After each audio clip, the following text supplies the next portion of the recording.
ನಮಸ್ಕಾರ. 10ನೇ ತರಗತಿ ವಿದ್ಯಾರ್ಥಿಗಳಿಗೆ ಮತ್ತೊಮ್ಮೆ ಸ್ವಾಗತ. ಈ ಹಿಂದಿನ ತರಗತಿಯಲ್ಲಿ ನಾವು ಇತಿಹಾಸದ ಮೊದಲ ಅಧ್ಯಾಯವಾಗಿರತಕ್ಕಂತಹ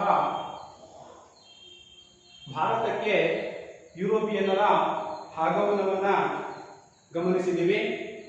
ಅದರಲ್ಲಿ ಪ್ರಮುಖವಾಗಿರ್ತಕ್ಕಂತಹ ಅಂಶಗಳನ್ನು ನಾವು ನೋಡೋದಾದ್ರೆ, ಭಾರತಕ್ಕೆ ಯುರೋಪಿಯನ್ನರ ಆಗಮನ, ಯುರೋಪಿಯನ್ನರು ಭಾರತದೊಂದಿಗೆ ಹೊಂದಿರತಕ್ಕಂತಹ ವ್ಯಾಪಾರ ಸಂಬಂಧ, ಹಾಗೆಯೇ ಆಟೋಮನ್ ಟರ್ಕರು ಕಾನ್ಸ್ಟಾಂಟಿನೋಪಲ್ ನಗರವನ್ನ ವಶಪಡಿಸಿಕೊಂಡಿರ್ತಕ್ಕಂಥದ್ದು. ಅದನ್ನು ನಾವು ಕಾನ್ಸ್ಟಾಂಟಿನೋಪಲ್ ನಗರದ ವಶ ಅಂತ ಕರಿತೀವಿ.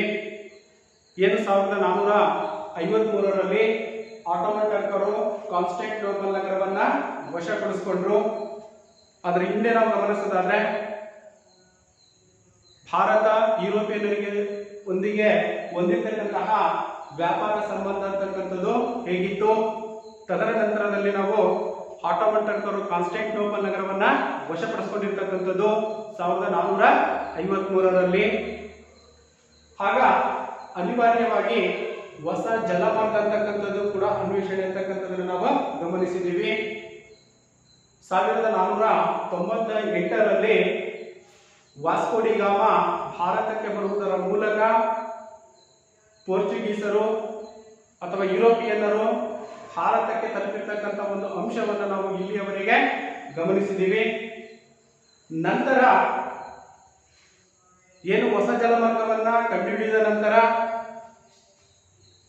ಯುರೋಪಿಯನ್ನರು ಯಾರ್ಯಾರು ಭಾರತಕ್ಕೆ ಬಂದಿದ್ರು ಅನ್ನೋದನ್ನ ನಾವು ತಿಳ್ಕೊಂಡಿದ್ದೀವಿ. ಅದರಲ್ಲಿ ಪ್ರಮುಖವಾಗಿ ಭಾರತಕ್ಕೆ ಯುರೋಪಿಯನ್ನರಲ್ಲಿ ಮೊದಲಿಗೆ ಬಂದಿರತಕ್ಕಂಥವರು ಪೋರ್ಚುಗೀಸರು, ಎರಡನೇದಾಗಿರ್ತಕ್ಕಂಥವರು ಡಚ್ಚರು, ಆಮೇಲೆ ಇಂಗ್ಲಿಷರು, ನಂತರ ಕೊನೆಯದಾಗಿ ಬಂದಿರತಕ್ಕಂಥವರು ಫ್ರೆಂಚರು. ಈ ಹಿಂದಿನ ತರಗತಿಯಲ್ಲಿ ನಾವು ಭಾರತಕ್ಕೆ ಬಂದಿರತಕ್ಕಂತಹ ಯುರೋಪಿಯನ್ನರಲ್ಲಿ ಪ್ರಮುಖವಾಗಿ ಇಬ್ಬರು ಪೋರ್ಚುಗೀಸರು ಮತ್ತು ಡಚ್ಚರು ಭಾರತದಲ್ಲಿ ಬಂದು ಏನೆಲ್ಲ ಸಂಬಂಧವನ್ನ ಹೊಂದಿದ್ರು ಅನ್ನೋದನ್ನ ನಾವು ಇಂದಿನ ತರಗತಿಯಲ್ಲಿ ತಿಳ್ಕೊಂಡಿದ್ದೀವಿ ಮಕ್ಕಳೇ.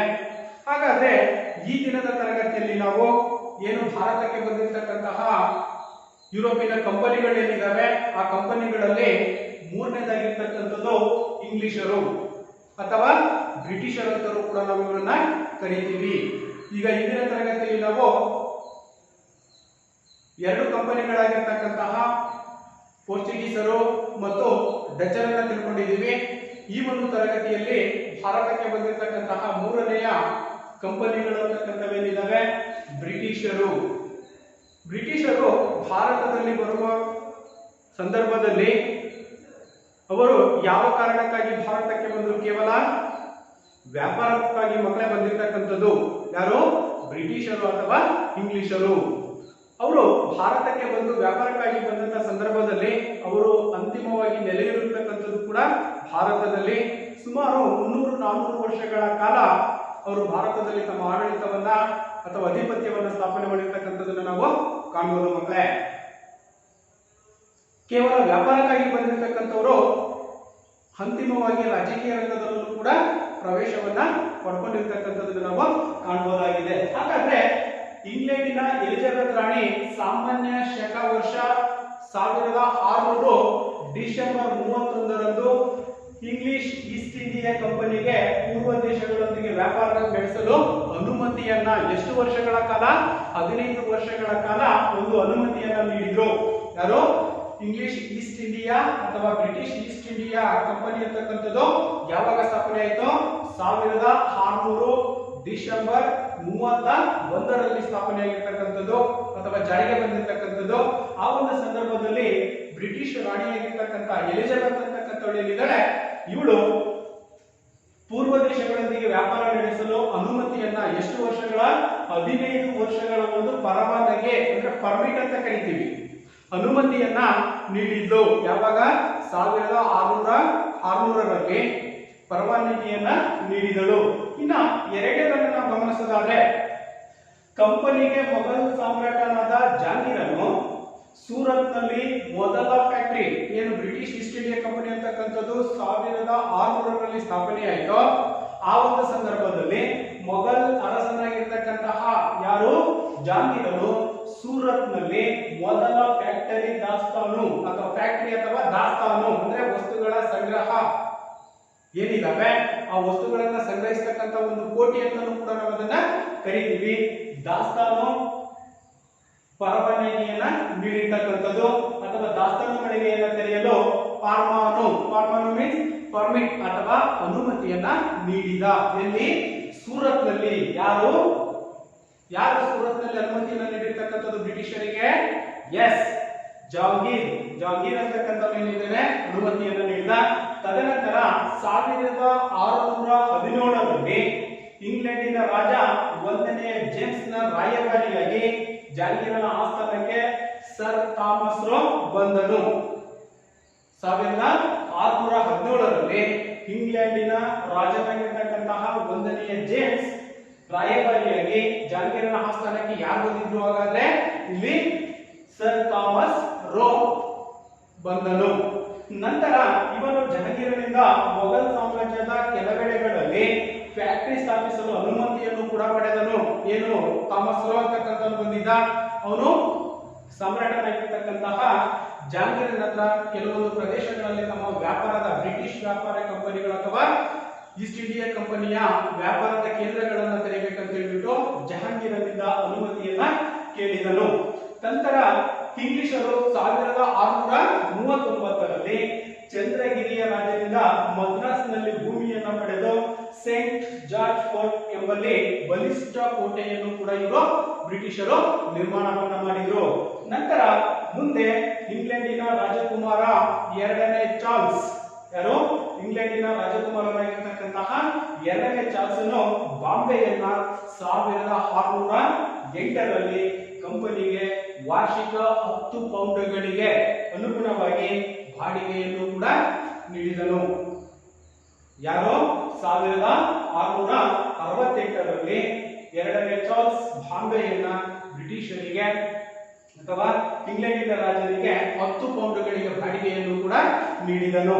ಹಾಗೇನೆ ಬ್ರಿಟಿಷರು 1690ರ ದಶಕದಲ್ಲಿ ಬಂಗಾಳದ ರಾಜ್ಯಪಾಲರಿಂದ ಹೂಗ್ಲಿ ನದಿಯ ದಂಡೆಯ ಮೇಲೆ ಸುತ್ತಮುತ್ತಿ ಕಲ್ಕತ್ತಾ ಮತ್ತು ಗೋವಿಂದಪುರ ಎಂಬ 3 ಹಳ್ಳಿಗಳನ್ನ ಖರೀದಿಸಿದರು. ನೋಡಿ, ಭಾರತಕ್ಕೆ ಬ್ರಿಟಿಷರು ವ್ಯಾಪಾರಕ್ಕಾಗಿ ಬಂದಿರತಕ್ಕಂಥವರು ಎಲ್ಲ ಹಳ್ಳಿಗಳಲ್ಲೂ ಕೂಡ ತಮ್ಮ ವ್ಯಾಪಾರದ ಕೇಂದ್ರಗಳನ್ನ ಸ್ಥಾಪನೆ ಮಾಡತಕ್ಕಂಥ ಒಂದು ಉದ್ದೇಶದಿಂದ 1690ರ ಹೊತ್ತಿಗೆ ಬಂಗಾಳದ ರಾಜ್ಯದಾಗಿರ್ತಕ್ಕಂತಹ ರಾಜ್ಯಪಾಲರಿಂದ ಹೂಗ್ಲಿ ನದಿಯ ದಂಡೆಯ ಮೇಲೆ ಸುತ್ತಮುತ್ತಿ ಮತ್ತು ಕೋಲ್ಕತ್ತಾ ಮತ್ತು ಗೋವಿಂದಪುರ ಎಂಬ 3 ಹಳ್ಳಿಗಳನ್ನು ಕೂಡ ಖರೀದಿಸಿ ಫೋರ್ಟ್ ವಿಲಿಯಂ ಎಂಬ ಕೋಟೆಯನ್ನ ಕಟ್ಟಿದನು.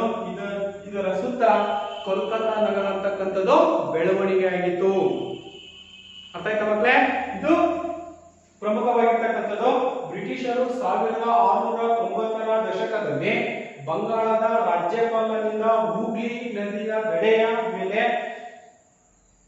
ಸುತ್ತಮುತ್ತಿ ಮತ್ತು ಕಲ್ಕತ್ತಾ ಮತ್ತು ಗೋವಿಂದಪುರ ಎಂಬ 3 ಹಳ್ಳಿಗಳನ್ನು ಅವನು ಖರೀದಿಸಿ ನಂತರ ಅದನ್ನ ಫೋರ್ಟ್ ವಿಲಿಯಂ ಎಂಬ ಕೋಟೆಯನ್ನು ಕೂಡ ಅಲ್ಲಿ ನಿರ್ಮಿಸುವುದರ ಮೂಲಕ ಒಂದು ಕೋಟೆಯನ್ನ ನಿರ್ಮಿಸಿದ್ರು. ಯಾರು?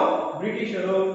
ಇದರ ಸುತ್ತ ಆ ಒಂದು ಪ್ರದೇಶ ಏನಿದೆ ಕೋಟೆ ಅಂತಕ್ಕಂಥದ್ದು, ಆ ಒಂದು ಪ್ರದೇಶದ ಸುತ್ತ ಅಂತಕ್ಕಂಥದ್ದು ಏನಿದೆ ಅಲ್ಲಿ ಹಲವಾರು ಪ್ರದೇಶಗಳಂತಕ್ಕಂಥವು ಬೆಳವಣಿಗೆ ಆಗುವ ಅದನ್ನೇ ನಾವು ಕೋಲ್ಕತ್ತಾ ನಗರ ಅಂತಕ್ಕಂಥದ್ದು ಸಂಪೂರ್ಣವಾಗಿ ಬೆಳವಣಿಗೆ ಆಗಲಿಕ್ಕೆ ಸಾಧ್ಯ ಆಯಿತು. ಹಾಗೇನೆ ನಂತರ ನಾವು ಗಮನಿಸೋದಾದ್ರೆ 17ನೇ ಶತಮಾನದ ಅಂತ್ಯದ ವೇಳೆಗೆ ಇಂಗ್ಲಿಷರು ಮದ್ರಾಸ್, ಬಾಂಬೆ ಮತ್ತು ಕೋಲ್ಕತ್ತಾಗಳನ್ನ ತಮ್ಮ ಪ್ರೆಸಿಡೆನ್ಸಿ ಕೇಂದ್ರಗಳನ್ನಾಗಿ ಮಾಡಿಕೊಂಡಿದ್ರು. 17ನೇ ಶತಮಾನದ ಹೊತ್ತಿಗೆ ಆ ಸಮಯದಲ್ಲಿ ಬ್ರಿಟಿಷರು ಮದ್ರಾಸ್, ಬಾಂಬೆ, ಕೋಲ್ಕತ್ತಾಗಳಂತಕ್ಕಂಥವೇನಿದ್ದಾವೆ ತಮ್ಮ ಪ್ರೆಸಿಡೆನ್ಸ್ ಅಥವಾ ವ್ಯಾಪಾರದ ಕೇಂದ್ರಗಳನ್ನಾಗಿ ಅವರು ಸ್ಥಾಪನೆಯನ್ನು ಮಾಡಿಕೊಂಡಿದ್ರು ಮಕ್ಕಳೇ.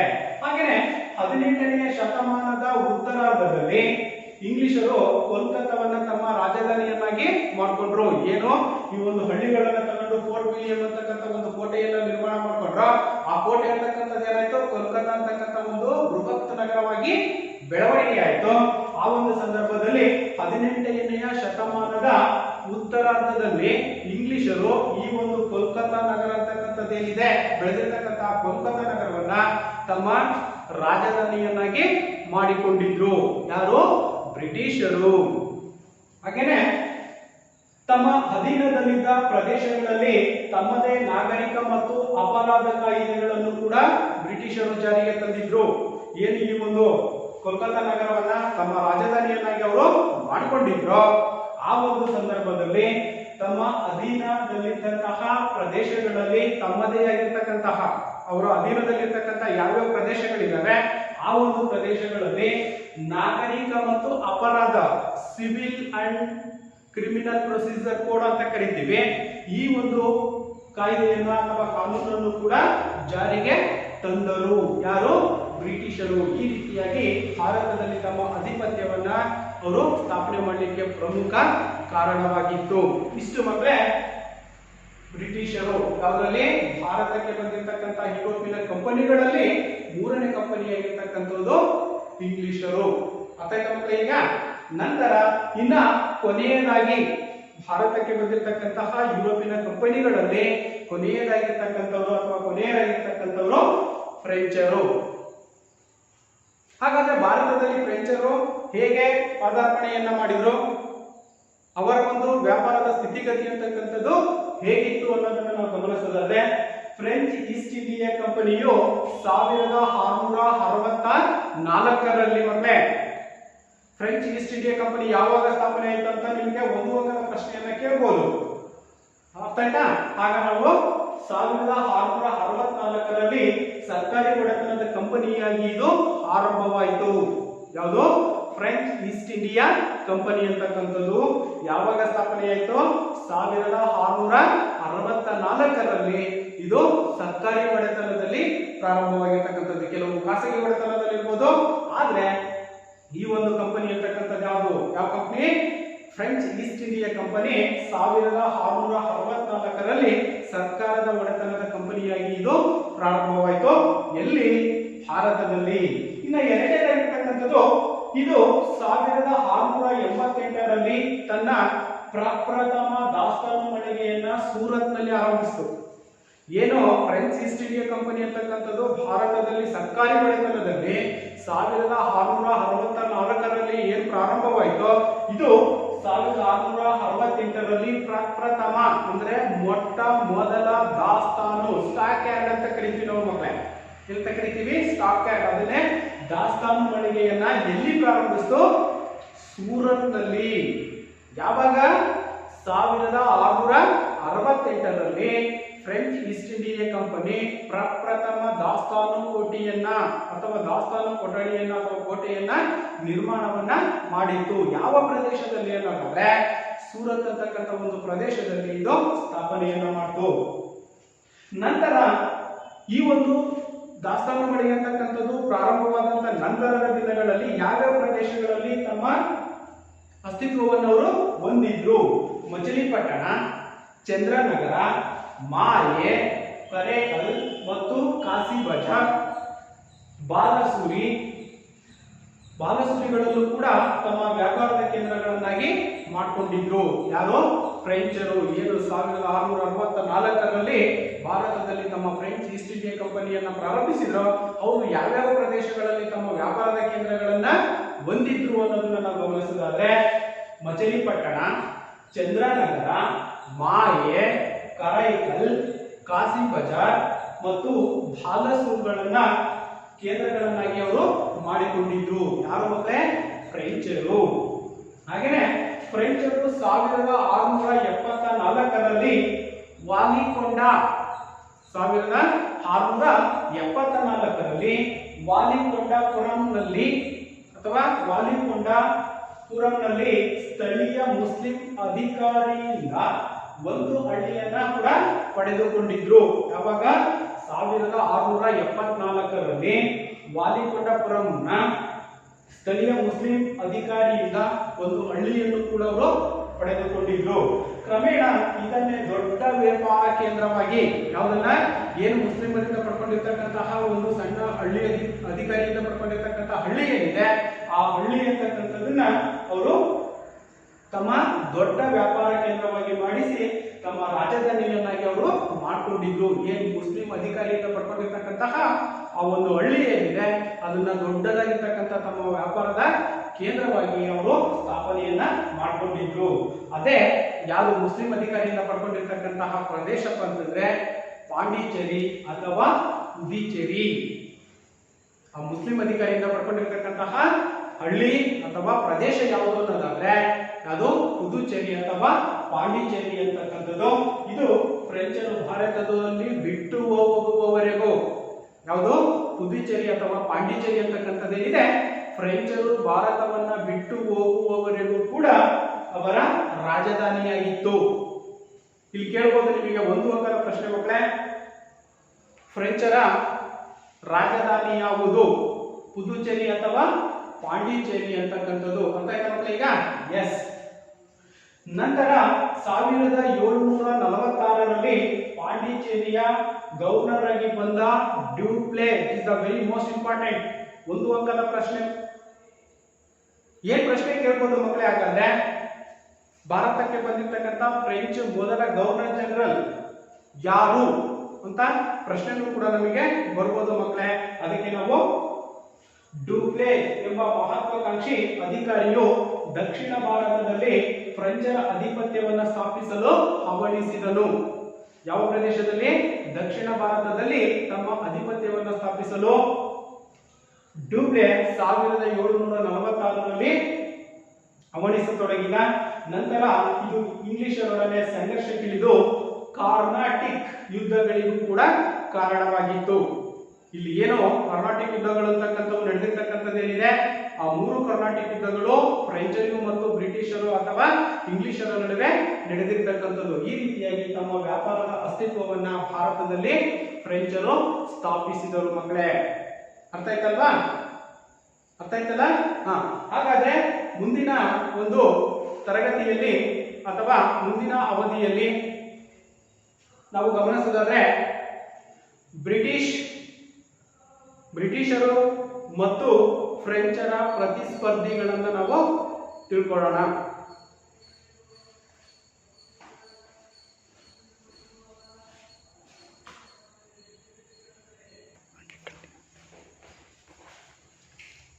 ನಂತರ ಬ್ರಿಟಿಷರು ಮತ್ತು ಫ್ರೆಂಚರ ನಡುವೆ ನಡೆದಿರ್ತಕ್ಕಂತಹ ಒಂದು ಪ್ರತಿಸ್ಪರ್ಧೆಯನ್ನು ನಾವು ಗಮನಿಸೋದಾದ್ರೆ ಮೊದಲನೇದಾಗಿ ಪೋರ್ಚುಗೀಸರು ಮತ್ತು ಡಚ್ಚರು 18ನೇ ಶತಮಾನದ ಮಧ್ಯಂತರದ ಹೊತ್ತಿಗೆ ಬ್ರಿಟಿಷರು ಮತ್ತು ಫ್ರೆಂಚರ ನಡುವೆ ಪೈಪೋಟಿ ಅನ್ನೋದು ಪ್ರಾರಂಭವಾಯಿತು.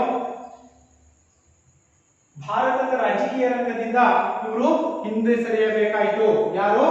ಪೋರ್ಚುಗೀಸರು ಮತ್ತು ಡಚ್ಚರು 18ನೇ ಶತಮಾನದ ಮಧ್ಯಂತರದ ಹೊತ್ತಿಗೆ ಬ್ರಿಟಿಷರು ಮತ್ತು ಫ್ರೆಂಚರ ಪೈಪೋಟಿಯಿಂದ ಪೈಪೋಟಿಯನ್ನು ಎದುರಿಸಲಾಗದೆ ಭಾರತದ ರಾಜಕೀಯ ರಂಗದಿಂದ ಅವರು ಹಿಂದೆ ಸರಿಯಲಾರಂಭಿಸಿದರು. ಒಂದು. ಇನ್ನು ಎರಡನೇದು, ಅಂತಿಮವಾಗಿ ಕಣದಲ್ಲಿ ಉಳಿದ ಬ್ರಿಟಿಷರು ಏನು ಫ್ರೆಂಚರು ಮತ್ತು ಬ್ರಿಟಿಷರ ನಡುವೆ ಇರ್ತಕ್ಕಂಥದ್ದು ಸ್ಪರ್ಧೆ ಇರ್ತಕ್ಕಂಥದ್ದು ಏರ್ಪಡ್ತೋ ಆಗ ಬ್ರಿಟಿಷರನ್ನ ಎದುರಿಸಲಾಗದೆ ಫ್ರೆಂಚರು ಹಿಂದೆ ಸರಿಯಬೇಕಾಯಿತು. ಆ ಒಂದು ಸಂದರ್ಭದಲ್ಲಿ ಕೊನೆಯದಾಗಿ ಈ ಒಂದು ಸ್ಪರ್ಧೆಯಲ್ಲಿ ಕಣದಲ್ಲಿ ಉಳಿದಿರ್ತಕ್ಕಂಥವರೇ ಬ್ರಿಟಿಷರು ಮತ್ತು ಫ್ರೆಂಚರು ನಂತರ ದಕ್ಷಿಣ ಭಾರತದಲ್ಲಿ ತಮ್ಮ ರಾಜಕೀಯ ಪ್ರಭಾವವನ್ನ ಉಳಿಸಿಕೊಳ್ಳುವ ಸಲುವಾಗಿ ಶಕ್ತಿ ಪ್ರದರ್ಶನಕ್ಕೆ ಮುಂದಾದರು. ಏನು ಇಬ್ಬರಿಗೆ ಭಾರತದಲ್ಲಿ ಸ್ಪರ್ಧೆ ಅಂತಕ್ಕಂಥದ್ದು ಏರ್ಪಡ್ತು. ಯಾರ್ಯಾರಿಗೆ? ಫ್ರೆಂಚರಿಗೂ ಮತ್ತು ಬ್ರಿಟಿಷರಿಗೂ. ಇವರೇ ಕೊನೆಯದಾಗಿ ರಾಜಕೀಯ ಪ್ರಭಾವವನ್ನು ಉಳಿಸಿಕೊಳ್ತಕ್ಕಂತಹ ದೃಷ್ಟಿಯನ್ನು ಅವರು ಹೊಂದಿದ್ರು. ಇನ್ನ ಇದೇ ಸಂದರ್ಭದಲ್ಲಿ ಹೈದರಾಬಾದ್ ಸಂಸ್ಥಾನ ಮತ್ತು ಕರ್ನಾಟಿಕ್ ತಮಿಳುನಾಡಿನ ಒಂದು ಪೂರ್ವ ಭಾಗ ಏನಿದೆ ಅದನ್ನು ನಾವೇನಂತ ಕರಿತೀವಿ? ಕಾರ್ನಾಟಿಕ್ ತಮಿಳುನಾಡಿನ ಪೂರ್ವ ಭಾಗ ಪ್ರಾಂತ್ಯದಲ್ಲಿನ ರಾಜಕೀಯ ಅಸ್ಥಿರತೆಯನ್ನ ಲಾಭವನ್ನ ಪಡಿಬೇಕಂತಕ್ಕಂಥ ದೃಷ್ಟಿಯನ್ನ ಫ್ರೆಂಚರು ಮತ್ತು ಬ್ರಿಟಿಷರು ಯತ್ನಿಸಿದರು. ನೋಡಿ, ಇಲ್ಲೂ ಕೂಡ ನಾವು ಏನನ್ನ ಗಮನಿಸಬೇಕು, ಇದೇ ಸಂದರ್ಭದಲ್ಲಿ ಏನಿಬ್ರು ಉಳ್ಕೊಂಡ್ರು ಆ ಒಂದು ಸಂದರ್ಭದಲ್ಲಿ ಹೈದರಾಬಾದ್ ಸಂಸ್ಥಾನ ಮತ್ತು ಕರ್ನಾಟಕ, ಅದರಲ್ಲಿ ತಮಿಳುನಾಡಿನ ಪೂರ್ವ ಭಾಗ ಏನಿದೆ ಆ ಭಾಗದ ಪ್ರಾಂತ್ಯದಲ್ಲಿನ ರಾಜಕೀಯ ಅಸ್ಥಿರತೆಯನ್ನ ಲಾಭ ಪಡಿಬೇಕು. ನಾವು ಇಲ್ಲಿ ಈ ಒಂದು ಪ್ರದೇಶವನ್ನ ವಶಪಡಿಸಬೇಕಂತಕ್ಕಂಥದ್ದು ಇಬ್ಬರಲ್ಲೂ ಕೂಡ ಉಂಟಾಗಿರ್ತಕ್ಕಂಥದ್ದು ನಾವು ಕಾಣ್ತಾ ಇದ್ದೀವಿ. ಆ ಒಂದು ಕಾರಣಕ್ಕಾಗಿನೇ ಅವರು ಅಲ್ಲಿ ಸ್ಪರ್ಧೆ ಅಂತಕ್ಕಂಥದ್ದು ಅಥವಾ ಅವರ ಒಂದು ಯತ್ನ ಅಂತಕ್ಕಂಥದ್ದನ್ನು ನಾವಲ್ಲಿ ಕಾಣಬಹುದಾಗಿದೆ. ಅದರ ಪರಿಣಾಮವಾಗಿಯೇ 3 ಕಾರ್ನಾಟಿಕ್ ಯುದ್ಧಗಳನ್ನ ನಾವು ನಡೀಲಿಕ್ಕೆ ಅಥವಾ ಕಾಣತಕ್ಕಂಥದ್ದನ್ನು ನಾವಿಲ್ಲಿ ಗಮನಿಸಬಹುದು. ಅದರ ಪರಿಣಾಮವಾಗಿಯೇ 3 ಕಾರ್ನಾಟಿಕ್ ಯುದ್ಧಗಳು ನಡೆದವು. ಯಾರ ಕಾರಣಕ್ಕೋಸ್ಕರ? ಬ್ರಿಟಿಷರು ಮತ್ತು ಫ್ರೆಂಚರ ನಡುವೆ ನಡೆದಿರ್ತಕ್ಕಂತಹ ಒಂದು ಸ್ಪರ್ಧೆ, ನೇರ ಸ್ಪರ್ಧೆ ಅಂತಕ್ಕಂಥದ್ದೇನಿದೆ ಆ ಸ್ಪರ್ಧೆ ಇಲ್ಲಿ ಪ್ರಮುಖವಾಗಿರ್ತಕ್ಕಂಥ ಕಾರಣವನ್ನು ನಾವು ಗಮನಿಸಬೇಕು. ಇದೇ ಸಂದರ್ಭದಲ್ಲಿ ಹೈದರಾಬಾದ್ ಸಂಸ್ಥಾನ ಮತ್ತು ಕರ್ನಾಟಕ ಅಂತಕ್ಕಂಥದ್ದೇನಿದೆ ಅಂದ್ರೆ ತಮಿಳುನಾಡಿನ ಪೂರ್ವ ಭಾಗ ಪ್ರಾಂತ್ಯದಲ್ಲಿನ ರಾಜಕೀಯ ಅಸ್ಥಿರತೆಯನ್ನ ಲಾಭವನ್ನ ಪಡಿಬೇಕಂತಕ್ಕಂಥ ದೃಷ್ಟಿಯಿಂದ ಫ್ರೆಂಚರು ಮತ್ತು ಬ್ರಿಟಿಷರ ಮಧ್ಯೆ ಅಂತಕ್ಕಂಥದ್ದು ನೇರ ಹಣಾಹಣಿ ಸ್ಪರ್ಧೆ ಅಂತಕ್ಕಂಥದ್ದು ಏರ್ಪಟ್ಟು ಅದರ ಪರಿಣಾಮವಾಗಿನೇ 3 ಕಾರ್ನಾಟಿಕ್ ಯುದ್ಧಗಳಂತಕ್ಕಂಥವು ನಡೀಲಿಕ್ಕೆ ಭಾರತದಲ್ಲಿ ಕಾರಣವಾಯಿತು. 3 ಕಾರ್ನಾಟಿಕ್ ಯುದ್ಧಗಳು ನಡೆದಿರ್ತಕ್ಕಂಥದ್ದು ಕೂಡ ಯಾವ ಯಾವ ಮಧ್ಯೆ ನಡೆದಿರ್ತಕ್ಕಂಥದ್ದು ಮಕ್ಕಳೇ? S, very good. ಫ್ರೆಂಚರು ಮತ್ತು ಬ್ರಿಟಿಷರ ನಡುವೆ ನಡೆದಿರ್ತಕ್ಕಂಥದ್ದು. ಹಾಗಾದ್ರೆ ಆ 3 ಕಾರ್ನಾಟಿಕ್ ಯುದ್ಧಗಳನ್ನ ನಿಮ್ಮ ಪಠ್ಯ ಪುಸ್ತಕದಲ್ಲಿ ಕೊಡಲಾಗಿದೆ. ಆದ್ರೆ ಈ ವರ್ಷದ ಅವಧಿಯಲ್ಲಿ ಅದನ್ನ ಕಡಿತಗೊಳಿಸಿರುವುದರಿಂದ ಎಲ್ಲಾ ವಿದ್ಯಾರ್ಥಿಗಳು ಕೂಡ ತಮ್ಮ ಪಠ್ಯ ಪುಸ್ತಕದಲ್ಲಿ ಇರ್ತಕ್ಕಂತಹ 3 ಕಾರ್ನಾಟಿಕ್ ಯುದ್ಧಗಳೇನಿದ್ದಾವೆ ಅವುಗಳನ್ನ ಮನನವನ್ನ ಅಥವಾ ಓದತಕ್ಕಂಥ ಅಭ್ಯಾಸವನ್ನು ನೀವು ಪಡ್ಕೋಬೇಕಾಗುತ್ತೆ. ಹಾಗಾದ್ರೆ 3 ಕಾರ್ನಾಟಿಕ್ ಯುದ್ಧಗಳನ್ನು ನಾವು ಗಮನಿಸಿದಾದ್ರೆ, 1ನೇ ಕಾರ್ನಾಟಿಕ್ ಯುದ್ಧ 1746ರಿಂದ 48ರವರೆಗೆ, ಅಂದ್ರೆ ಮೊದಲನೇ ಕಾರ್ನಾಟಿಕ್ ಯುದ್ಧ ಯಾರ ನಡುವೆ ನಡೆದಿರ್ತಕ್ಕಂಥದ್ದು? ಬ್ರಿಟಿಷರು ಮತ್ತು ಫ್ರೆಂಚರ ನಡುವೆ ನಡೆದಿರ್ತಕ್ಕಂಥದ್ದು. ಎಷ್ಟು ವರ್ಷಗಳ ಕಾಲ? 2 ವರ್ಷಗಳ ಕಾಲ. ಇನ್ನ 2ನೇ ಕಾರ್ನಾಟಿಕ್ ಯುದ್ಧ ಅಂತಕ್ಕಂಥದ್ದೇನಿದೆ ಇದು ಯಾವಾಗ ನಡೀತಪ್ಪ ಅಂತಂದ್ರೆ 1749ರಿಂದ 54ರ ಅವಧಿಯಲ್ಲಿ ನಡೆದಿರ್ತಕ್ಕಂಥದ್ದು. ಇನ್ನ 3ನೇ ಕಾರ್ನಾಟಿಕ್ ಯುದ್ಧ ಅಂತಕ್ಕಂಥದ್ದು 1756ರಿಂದ 63ರವರೆಗೆ. ಈ ರೀತಿಯಾಗಿ ಭಾರತದಲ್ಲಿ ಫ್ರೆಂಚರಿಗೂ ಮತ್ತು ಬ್ರಿಟಿಷರ ನಡುವೆ 3 ಕಾರ್ನಾಟಿಕ್ ಯುದ್ಧಗಳಂತಕ್ಕಂಥವು ನಡೆದಿರ್ತಕ್ಕಂಥದ್ದು ನಿಮ್ಮ ಪಠ್ಯ ಪುಸ್ತಕದಲ್ಲಿ ಇದೆ. ಅದನ್ನ ಸ್ವಲ್ಪ ಓದತಕ್ಕಂಥದ್ದು ಬೆಳೆಸ್ಕೊಳ್ಳಿ. ಹಾಗೇನೆ ನಂತರದಲ್ಲಿ ನಾವು ಬ್ರಿಟಿಷ್ ಆಳ್ವಿಕೆ ಏನು ಇಷ್ಟು ಯುದ್ಧಗಳಂತಕ್ಕಂಥ ಫ್ರೆಂಚರಿಗೂ ಮತ್ತು ಬ್ರಿಟಿಷರ ನಡುವೆ ನಡೀತಾ ಅಂತಿಮವಾಗಿ ಭಾರತದಲ್ಲಿ ಉಳ್ಕೊಂಡಿರ್ತಕ್ಕಂಥವ್ರು ಯಾರು? ಎಸ್, ಬ್ರಿಟಿಷರು. ಹಾಗಾದ್ರೆ ಬ್ರಿಟಿಷರ ಆಳ್ವಿಕೆಯನ್ನು ನಾವು ಗಮನಿಸಿದಾದ್ರೆ ದಕ್ಷಿಣ ಭಾರತದಲ್ಲಿ ರಾಜಕೀಯ ನಿಯಂತ್ರಣ ಸಾಧಿಸಿದ ಬ್ರಿಟಿಷರು 18ನೇ ಶತಮಾನದ ದ್ವಿತೀಯಾರ್ಧದಲ್ಲಿ ಸಂಪದ್ಭರಿತವಾಗಿರ್ತಕ್ಕಂತಹ ಬಂಗಾಳ ಪ್ರಾಂತ್ಯದ ಮೇಲೆ ಪೂರ್ಣ ನಿಯಂತ್ರಣವನ್ನ ಸಾಧಿಸಲು ಮುಂದಾದ್ರು.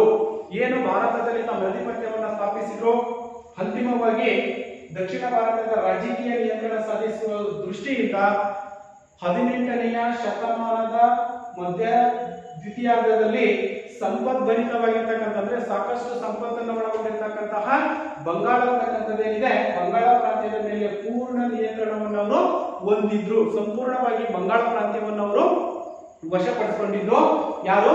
ಬ್ರಿಟಿಷರು. ಹಾಗೆಯೇ ಕೃಷಿ, ವಾಣಿಜ್ಯ ಮತ್ತು ಕೈಗಾರಿಕಾ ಕ್ಷೇತ್ರದಲ್ಲಿ ಸಮೃದ್ಧವಾಗಿ ಬೆಳೆಯಿತು. ಬಂಗಾಳ ಪ್ರಾಂತ್ಯ ಅಂತಕ್ಕಂಥದ್ದೇನಿದೆ ಬ್ರಿಟಿಷರು ಯಾವಾಗ ಅದನ್ನು ವಶಪಡಿಸಿಕೊಂಡ್ರೋ ಅವಾಗ ಆ ಒಂದು ಬಂಗಾಳ ಪ್ರಾಂತ್ಯದಲ್ಲಿ ಅಥವಾ ಬಂಗಾಳದಲ್ಲಿ ಕೃಷಿ ಚಟುವಟಿಕೆಗಳಂತಕ್ಕಂಥವು ಕೂಡ ಹೆಚ್ಚಿನ ಪ್ರಮಾಣದಲ್ಲಿ ನಡೆದವು. ವಾಣಿಜ್ಯ ಮತ್ತು ವ್ಯಾಪಾರಗಳಂತಕ್ಕಂಥವು ಕೂಡ ಹೆಚ್ಚಿನ ಪ್ರಮಾಣದಲ್ಲಿ ಅಲ್ಲಿ ಪ್ರಾರಂಭವಾದವು. ಇನ್ನು ಕೈಗಾರಿಕಾ ಕ್ಷೇತ್ರಗಳಲ್ಲಿ ಇಂಡಸ್ಟ್ರಿಯಲ್ಸ್ ಅಂತ ನಾವೇನ್ ಕರಿತೀವಿ, ಈ ಇಂಡಸ್ಟ್ರಿಯಲ್ಸ್ ಕೈಗಾರಿಕಾ ಕ್ಷೇತ್ರದಲ್ಲೂ ಕೂಡ ಬಂಗಾಳ ಅಂತಕ್ಕಂಥದ್ದು ಸಮೃದ್ಧವಾಗಿ ಬೆಳವಣಿಗೆ ಆಗಲಿಕ್ಕೆ ಸಾಧ್ಯ ಅಂತಕ್ಕಂಥದ್ದಾಯ್ತು. ನಂತರ 1717ರಲ್ಲಿ ಮೊಘಲ್ ದೊರೆ ಫಾರೂಕ್ ಅಂತಕ್ಕಂಥವನು, ಫಾರೂಕ್ ಶಿಯಾರ್ನು ಬಂಗಾಳದಲ್ಲಿ ಮುಕ್ತ ವ್ಯಾಪಾರವನ್ನ ನಡೆಸಬೇಕು ಅಂತಕ್ಕಂಥ ಒಂದು ಹಿತವನ್ನ ಇಟ್ಕೊಂಡಿದ್ದ. ಅದಕ್ಕಾಗಿಯೇ 1717ರಲ್ಲಿ ಮೊಘಲ್ ದೊರೆಯಾಗಿರ್ತಕ್ಕಂತಹ ಫಾರೂಕ್ ಶಿಯಾರ್ನು ಬಂಗಾಳದಲ್ಲಿ ಮುಕ್ತ ವ್ಯಾಪಾರ ನಡೆಸಲು ಕಂಪನಿಗೆ ನೀಡಿದ ದಸ್ತಕ. What is the meaning? ದಸ್ತಕ ಎಂದರೇನು? ದಸ್ತಕ ಅಂತಂದ್ರೆ ಯಾರು ಹೇಳ್ತೀರಾ ಮಕ್ಕಳೇ? ಯಾರು ಹೇಳ್ತೀರಾ? S, very good. ದಸ್ತಕ್ ಅಂತಂದ್ರೆ ಅನುಮತಿ ಪತ್ರ, ಇಸ್ ದ ಪರವಾನಗಿ ಅಂತ ಕರಿತೀವಿ. ಆ ಒಂದು ಪರವಾನಗಿಯನ್ನ ಫಾರೂಕ್ ಬ್ರಿಟಿಷರಿಗೆ ಅಥವಾ ಬ್ರಿಟಿಷ್ ಈಸ್ಟ್ ಇಂಡಿಯಾ ಕಂಪನಿಗೆ ನೀಡಿದನು. ಇನ್ನ ಆದರೆ ಕಂಪನಿಗೆ ಸೀಮಿತವಾಗಿದ್ದ ಈ ದಸ್ತಕಗಳನ್ನ ಕಂಪನಿಯ ನೌಕರರು ತಮ್ಮ ಖಾಸಗಿ ವ್ಯಾಪಾರದ ಮತ್ತು ವ್ಯವಹಾರಕ್ಕೆ ಅದನ್ನ ದುರುಪಯೋಗವನ್ನು ಪಡಿಸಿಕೊಂಡಿದ್ರು. ಫಾರೂಕ್ ಅಂತಕ್ಕಂಥವನು 1717ರಲ್ಲಿ ಬ್ರಿಟಿಷ್ ಈಸ್ಟ್ ಇಂಡಿಯಾ ಕಂಪನಿಗೆ ದಸ್ತಕವನ್ನ ನೀಡಿದ. ದಸ್ತಕ್ ಅಂತಂದ್ರೆ ಈಗ ಅರ್ಥ ಆಯ್ತು ನಮಗೆ ಏನು ದಸ್ತಕ್ ಅಂತಂದ್ರೆ? Very good. ಪರವಾನಿಗೆ, ಅನುಮತಿ ಅಂತ ಕರಿತೀವಿ. ವ್ಯಾಪಾರದ ಅನುಮತಿ ಅಂತಕ್ಕಂಥದ್ದು ಅವನು ಸರ್ಕಾರಕ್ಕೆ ಅಥವಾ ಕಂಪನಿಗೆ ನೀಡಿದ. ಆ ಕಂಪನಿಯ ಅಧಿಕಾರಿಗಳು ಏನಿದ್ದಾರೆ ಇದನ್ನ ಸ್ವಂತ ಲಾಭಕ್ಕಾಗಿ ಅದನ್ನ ದುರುಪಯೋಗವನ್ನ ಪಡಿಸ್ಕೊಂಡಿದ್ರು. ಯಾವ್ದನ್ನ? ದಸ್ತಕವನ್ನ. ಹಾಗೇನೆ ಇದರಿಂದ ಬಂಗಾಳ ಸರ್ಕಾರಕ್ಕೆ ಅಪಾರವಾಗಿರ್ತಕ್ಕಂಥ ನಷ್ಟ ಅಂತಕ್ಕಂಥದ್ದು ಉಂಟಾಯಿತು. ಯಾವಾಗ ಈ ಒಂದು ಈಸ್ಟ್ ಇಂಡಿಯಾ ಕಂಪನಿಯ ಅಧಿಕಾರಿಗಳು ಫಾರೂಕ್ ನೀಡಿರ್ತಕ್ಕಂತಹ ದಸ್ತಕಗಳೇನಿದಾವೆ ಅಥವಾ ಅನುಮತಿ, ವ್ಯಾಪಾರದ ಅನುಮತಿ ಅಂತಕ್ಕಂಥದ್ದೇನಿದೆ ಇದನ್ನ ತಮ್ಮ ಖಾಸಗಿ ವ್ಯಾಪಾರಕ್ಕಾಗಿ ಅಥವಾ ಅವರ ಒಂದು ಲಾಭದ ದೃಷ್ಟಿಯಿಂದ ಅವರು ಅದನ್ನ ದುರುಪಯೋಗವನ್ನ ಪಡಿಸ್ಕೊಂಡ್ರು. ಆ ಕಾರಣದಿಂದ ಏನಾಯ್ತು, ಬಂಗಾಳ ಅಂತಕ್ಕಂಥದ್ದು ಏನು ಸಂಪದ್ಭರಿತವಾಗಿರ್ತಕ್ಕಂಥ ಬಂಗಾಳ ಏನಿದೆ ಇದು ನಷ್ಟದ ಒಳಕ್ಕೆ ಹೋಯ್ತು ಅಥವಾ ನಷ್ಟವನ್ನ ಅನುಭವಿಸಿತು. ಹಾಗೆ ಇದರಿಂದ ಬಂಗಾಳ ಸರ್ಕಾರಕ್ಕೆ ಅಪಾರವಾಗಿರ್ತಕ್ಕಂಥ ನಷ್ಟ ಅಂತಕ್ಕಂಥದ್ದು ಕೂಡ ಉಂಟಾಯಿತು. ಆದ್ದರಿಂದ ಮುರ್ಷಿದ್ ಅಲಿ ಖಾನ್ನಿಂದ ಅಲಿವರ್ದಿ ಖಾನ್ ವರೆಗಿನ ಎಲ್ಲಾ ನವಾಬರು ದಸ್ತಕದ ದುರುಪಯೋಗವನ್ನ ವಿರೋಧಿಸಿದರು. ಯಾವಾಗ ಫಾರೂಕ್ ಅಂತಕ್ಕಂಥವನು ದಸ್ತಕದ ವಿರುದ್ಧ, ಬ್ರಿಟಿಷರ ವಿರುದ್ಧ ಅಥವಾ ಆ ಒಂದು ಬ್ರಿಟಿಷರು ಪಡೆದಿರ್ತಕ್ಕಂಥ ಅನುಮತಿ ದಸ್ತಕ ಅಂತಕ್ಕಂಥದ್ದೇನಿದೆ ಅದರ ವಿರುದ್ಧ ಇವನು ಸಿಡಿದೆದ್ದಿರ್ತಕ್ಕಂಥ ನಾವು ಕಾಣ್ತಾ ಇದೀವಿ. ಅದೇ ನಿಟ್ಟಿನಲ್ಲಿ ಮುರ್ಷಿದ್ ಅಲಿ ಖಾನ್ ಅಂತಕ್ಕಂಥವನು ಕೂಡ ಅಲಿವರ್ದಿ ಖಾನನ ಹೊರಗಿನ ಎಲ್ಲಾ ನವಾಬರೇನಿದ್ದಾರೆ ಆ ಎಲ್ಲಾ ನವಾಬರು ಕೂಡ ಆ ಒಂದು ಈಸ್ಟ್ ಇಂಡಿಯಾ ಕಂಪನಿಯ ದಸ್ತಕವನ್ನು ನೀಡಿರ್ತಕ್ಕಂಥದ್ದೇನಿದೆ ಆ ದುರುಪಯೋಗವನ್ನು ಸಂಪೂರ್ಣವಾಗಿ ಎಲ್ಲಾ ನವಾಬರು ವಿರೋಧಿಸಿದರು. ಮುಂದೆ ಇದೇ ವಿಚಾರವು ನವಾಬ ಮತ್ತು ಕಂಪನಿಯ ನಡುವೆ ಸಂಘರ್ಷಕ್ಕೆ ಎಡೆ ಮಾಡಿಕೊಡ್ತು. ಏನ್ ದಸ್ತಕವನ್ನ ಫಾರೂಕ್ನ ಅಥವಾ ನವಾಬರು ಏನ್ ನೀಡಿದ್ರು ಅದರ ವಿರುದ್ಧವಾಗಿ ಕಂಪನಿ ನಡುವೆ ಮತ್ತು ನವಾಬರಿಗೆ ಈ ಒಂದು ಸಂಘರ್ಷ ಅಂತಕ್ಕಂಥದ್ದು ಕೂಡ ಏರ್ಪಟ್ಟಿತ್ತು. ಇದರ ಪರಿಣಾಮವಾಗಿಯೇ ಭಾರತದ ಇತಿಹಾಸಕ್ಕೆ ಹೊಸ ನೀತಿಯನ್ನು ಕೊಟ್ಟು ಅತ್ಯಂತ ಮಹತ್ವಪೂರ್ಣವಾದ 2 ಯುದ್ಧಗಳಂತಕ್ಕಂಥವು ಕೂಡ ನಡೆದವು. ಅವುಗಳನ್ನು ನಾವು ಪ್ಲಾಸಿ ಕದನ ಮತ್ತು ಬಕ್ಸರ್ ಕದನ ಅಂತ ಕರಿತೀವಿ. ಅರ್ಥ ಆಯ್ತಾ ಮಕ್ಕಳೇ? ಪ್ಲಾಸಿ ಕದನ ಮತ್ತು ಬಕ್ಸರ್ ಕದನಗಳು. ಇನ್ನೊಂದ್ಸರಿ ನೋಡಿ, ಇಲ್ಲಿ ಇಷ್ಟು ಸಂಪೂರ್ಣವಾಗಿರ್ತಕ್ಕಂತಹ ಭಾರತದಲ್ಲಿ ಬ್ರಿಟಿಷ್ ಆಳ್ವಿಕೆಯ ಪರಿಣಾಮ ಅಂತಕ್ಕಂಥದ್ದನ್ನು ನಾವು ಗಮನಿಸಿದೀವಿ. ಇಷ್ಟು ಪರಿಣಾಮದ ಫಲವಾಗಿನೇ ಭಾರತದಲ್ಲಿ 2 ಕದನಗಳಂತಕ್ಕಂಥವು ಏರ್ಪಟ್ಟವು. ಯಾವ್ಯಾವು? ಪ್ಲಾಸಿ ಕದನ ಮತ್ತು ಬಕ್ಸರ್ ಕದನ. ಹಾಗಾದ್ರೆ ನಾವು ಮೊದಲನೇದಾಗಿ ನೋಡ್ತಕ್ಕಂಥದ್ದು ಯಾವುದು? ಪ್ಲಾಸಿ ಕದನ. ಪ್ಲಾಸಿ ಅಂತಕ್ಕಂಥದ್ದು ಒಂದು ಸ್ಥಳ ಅಂತಕ್ಕಂಥದ್ದು. ಅಲ್ಲಿ ಬ್ರಿಟಿಷರಿಗೂ ಮತ್ತು ಯಾರ್ಯಾರ ನಡುವೆ ಈ ಒಂದು ಕದನ ಅಂತಕ್ಕಂಥದ್ದು ಏರ್ಪಡುತ್ತೆ ಅನ್ನೋದನ್ನ ನಾವು ಗಮನಿಸೋದಾದ್ರೆ ಪ್ಲಾಸಿ ಕದನ 1757ರಲ್ಲಿ ಇದು ನಡೆದಿರ್ತಕ್ಕಂಥದ್ದು. ಹಾಗಾದ್ರೆ ಮಕ್ಕಳೇ ಎಷ್ಟರಲ್ಲಿ ನಡೀತು ಪ್ಲಾಸಿ ಕದನ ಅಂತಕ್ಕಂಥದ್ದು? 1757ರಲ್ಲಿ ಈ ಒಂದು ಕದನ ಅಂತಕ್ಕಂಥದ್ದು ನಡೆಯಿತು. ಹಾಗೇನೆ ಬಂಗಾಳದ ನವಾಬನಾದ ಅಲಿವರ್ದಿ ಖಾನನು 1756ರಲ್ಲಿ ನಿಧನನಾದನು. ಇಲ್ಲಿ ಪ್ಲಾಸಿ ಕದನ ನಡೆದಿರ್ತಕ್ಕಂಥದ್ದು ಯಾವಾಗ? 1757ರಲ್ಲಿ.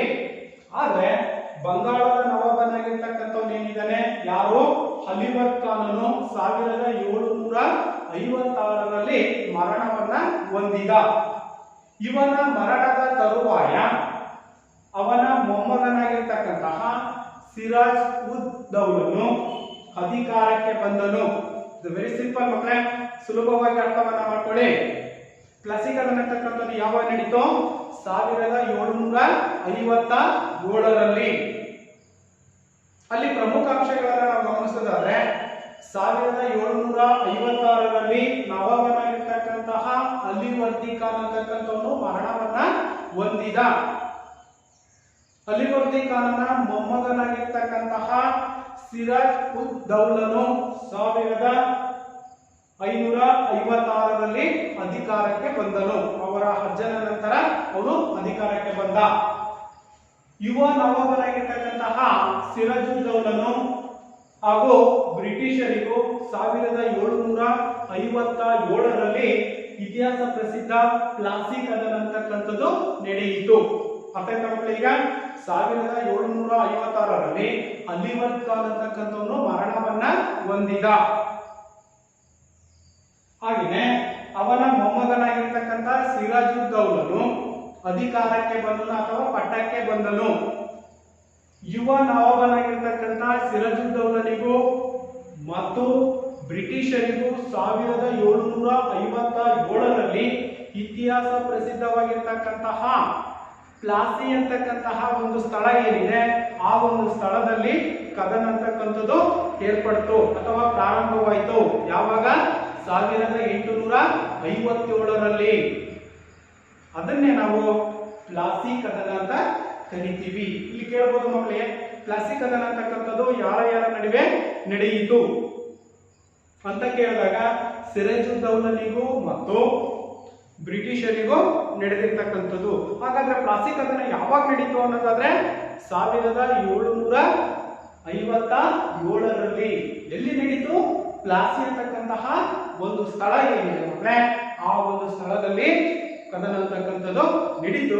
ಇದನ್ನೇ ನಾವು ಇತಿಹಾಸ ಪ್ರಸಿದ್ಧ ಪ್ಲಾಸಿ ಕದನ ಅಂತ ಕರಿತೀವಿ.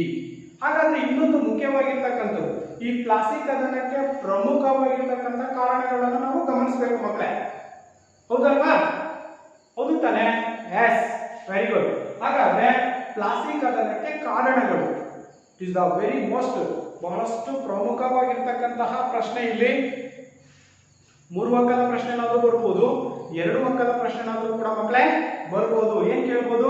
ಪ್ಲಾಸಿ ಕದನ ಅಂತಕ್ಕಂಥದ್ದು ಯಾವಾಗ ನಡೀತು, ಪ್ಲಾಸಿ ಕದನಕ್ಕೆ ಕಾರಣಗಳೇನು, ಪ್ಲಾಸಿ ಕದನ ಯಾವಾಗ ನಡೀತು, ಪ್ಲಾಸಿ ಕದನಕ್ಕೆ ಕಾರಣಗಳು ಏನು ಅನ್ನೋದನ್ನ ಪ್ರಶ್ನೆಯನ್ನು ಅವರು ಕೇಳ್ಬೋದು. ಹಾಗಾದ್ರೆ ಕಾರಣಗಳನ್ನ ನಾವು ಗಮನಿಸೋದಾದ್ರೆ ಪ್ಲಾಸಿ ಕದನಕ್ಕೆ ಕಾರಣಗಳು, ಮೊದಲನೇ ಕಾರಣ ದಸ್ತಕಗಳನ್ನ ದುರುಪಯೋಗವನ್ನು ಪಡಿಸ್ಕೊಂಡಿರ್ತಕ್ಕಂಥದ್ದು. ಈಗ ಆಲ್ರೆಡಿ ನಮಗೆ ಗೊತ್ತಿದೆ, ಅಲಿವರ್ದಿ ಖಾನ್ ನವಾಬರ್ ಅಂತಕ್ಕಂಥ ಏನಿದೆ ಬ್ರಿಟಿಷರಿಗೆ ನೀಡಿರ್ತಕ್ಕಂಥ ದಸ್ತಕ ಅಂದ್ರೆ ವ್ಯಾಪಾರದ ಅನುಮತಿ ಅಂತಕ್ಕಂಥದ್ದು ಏನಿದೆ, ಅದನ್ನ ಕಂಪನಿಯವರು ಏನ್ ಮಾಡಿದ್ರು ಅಥವಾ ಅಧಿಕಾರಿಗಳು ಏನ್ ಮಾಡಿದ್ರು, ಅವುಗಳನ್ನ ದುರುಪಯೋಗವನ್ನ ಪಡಿಸ್ಕೊಂಡ್ರು.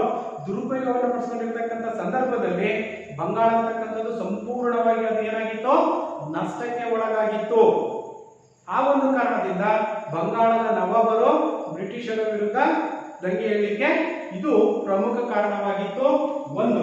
ಇನ್ನು ಎರಡನೇದು, ಅನುಮತಿ ಇಲ್ಲದೆ ಕೋಟೆಯ ದುರಸ್ತಿಗಳನ್ನ ಅವರು ಮಾಡಿರ್ತಕ್ಕಂಥದ್ದು, ಕೋಟೆಗಳನ್ನ ದುರಸ್ತಿಯನ್ನ ಮಾಡಿರ್ತಕ್ಕಂಥದ್ದು 2 ಕಾರಣಗಳಾದೆ.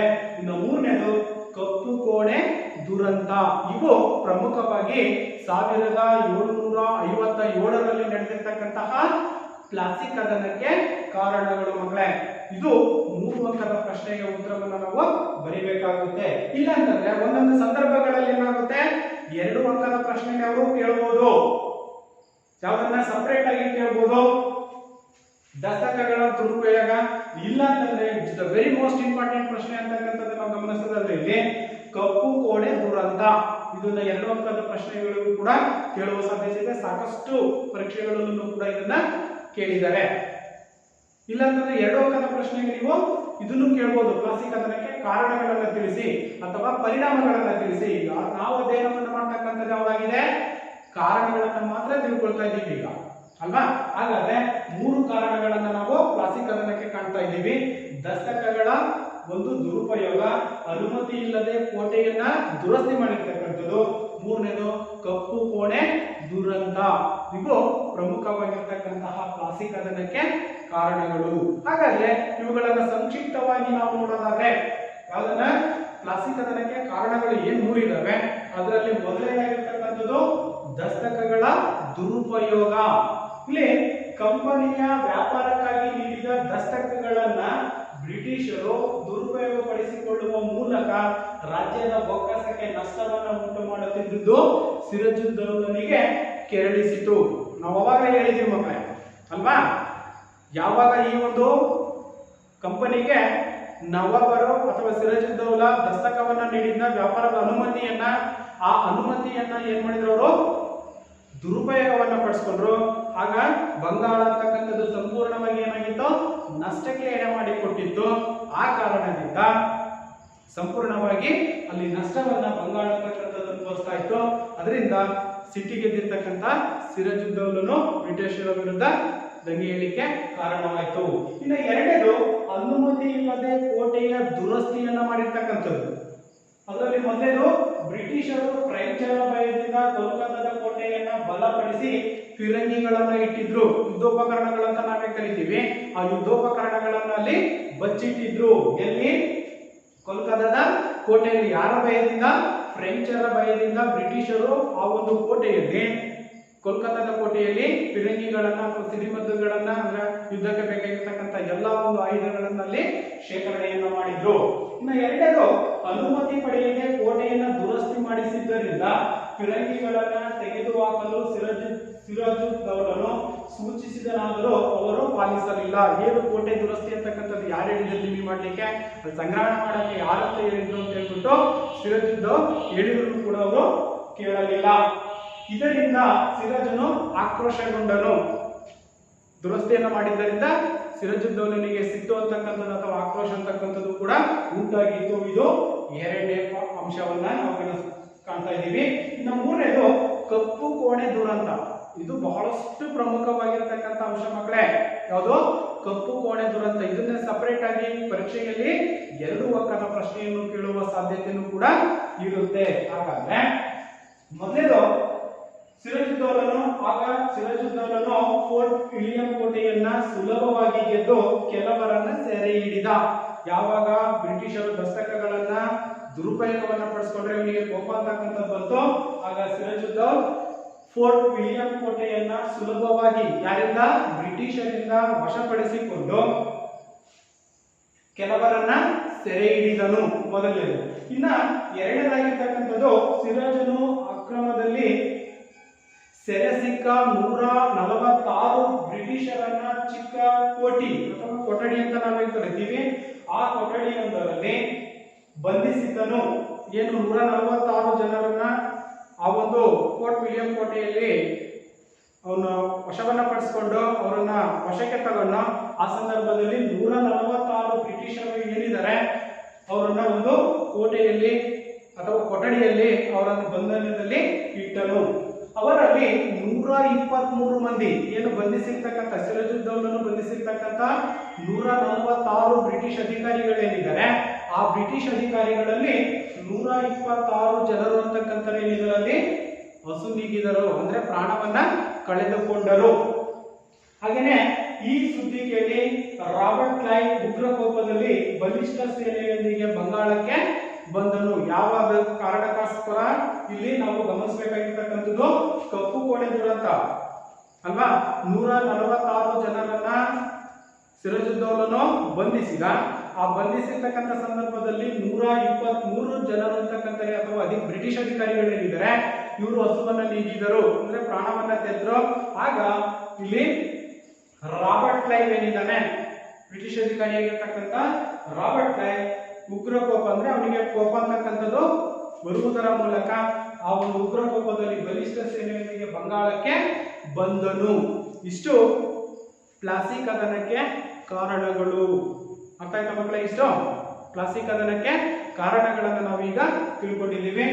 ದಸ್ತಕಗಳ ದುರುಪಯೋಗ, ಅನುಮತಿ ಇಲ್ಲದೆ ಕೋಟೆಯನ್ನ ದುರಸ್ತಿ ಮಾಡಿರ್ತಕ್ಕಂಥದ್ದು, ಇನ್ನು ಕಪ್ಪು ಕೋಣೆ ದುರಂತ ಅಂತಕ್ಕಂಥದ್ದು. ಅರ್ಥ ಆಯ್ತಾ ಮಕ್ಕಳೇ? ಇಷ್ಟು ಅಂಶಗಳು ನಾವು ಈ ಒಂದು ತರಗತಿಯಲ್ಲಿ ಅಧ್ಯಯನವನ್ನ ಮಾಡಿದ್ದೀವಿ. ಹಾಗಾದ್ರೆ ಕೆಲವೊಂದು ಪ್ರಶ್ನೆಗಳನ್ನ ಗೃಹಪಾಠ ಅಥವಾ ಹೋಮ್ವರ್ಕ್ ಅಂತ ನಾವೇನು ಕರಿತೀವಿ ಅದಕ್ಕೆ ಬರ್ಕೊಳ್ಳಿ.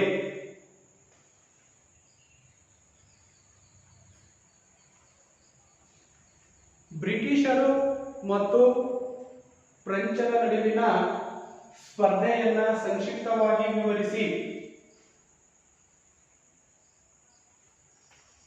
ಬ್ರಿಟಿಷರು ಮತ್ತು ಫ್ರೆಂಚರ ನಡುವೆ ನಡೆದಿರ್ತಕ್ಕಂತಹ ಸ್ಪರ್ಧೆಯನ್ನ ಸಂಕ್ಷಿಪ್ತವಾಗಿ ವಿವರಿಸಿ. ನಂತರ ಭಾರತದಲ್ಲಿ ಬ್ರಿಟಿಷ್ ಆಳ್ವಿಕೆಯನ್ನ ತಿಳಿಸಿ. ಭಾರತದಲ್ಲಿ ಬ್ರಿಟಿಷ್ ಆಳ್ವಿಕೆಯನ್ನ ತಿಳಿಸಿ.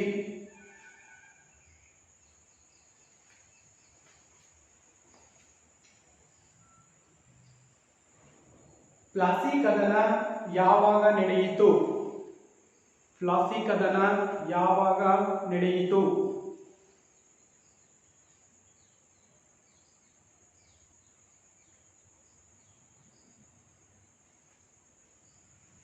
ಮುಂದಿನ ಪ್ರಶ್ನೆ, ಪ್ಲಾಸಿ ಕದನಕ್ಕೆ ಕಾರಣಗಳೇನು?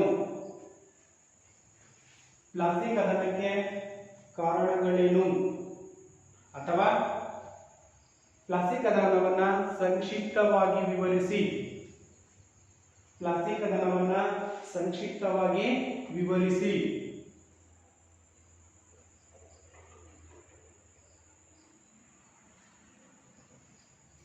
ಪ್ಲಾಸಿ ಕದನವನ್ನ ಸಂಕ್ಷಿಪ್ತವಾಗಿ ವಿವರಿಸಿ. ಇನ್ನ ಕೊನೆಯ ಪ್ರಶ್ನೆ, ದಸ್ತಕ್ ಎಂದರೇನು? ದಸ್ತಕ್ ಎಂದರೇನು? ದಸ್ತಕ್ ಎಂದರೇನು? ಅರ್ಥ ಆಯ್ತಾ ಮಕ್ಕಳೇ? ಇಲ್ಲಿಯವರೆಗೂ ನಾವು ಈ ಒಂದು ತರಗತಿಯಲ್ಲಿ ಭಾರತಕ್ಕೆ ಬಂದಿರತಕ್ಕಂತಹ ಪ್ರಮುಖ ಕಂಪನಿಗಳಾಗಿರ್ತಕ್ಕಂತಹ